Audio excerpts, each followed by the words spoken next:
How to earn 100,000 per month with online courses.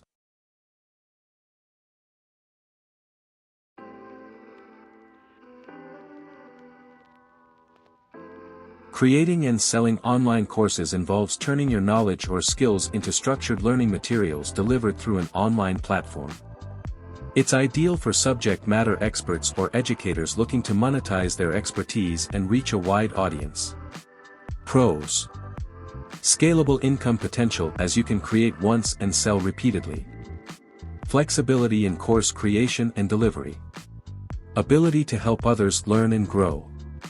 Cons: need for course planning and content creation. Competition from other online courses. Requirement for marketing and promotion efforts. How to start.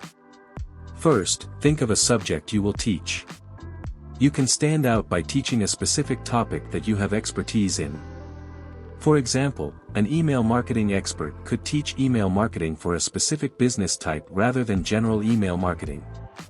Alternatively, look for new products or skills that people haven't already built online courses around. Then it's a case of deciding how you will host, promote, and sell your course.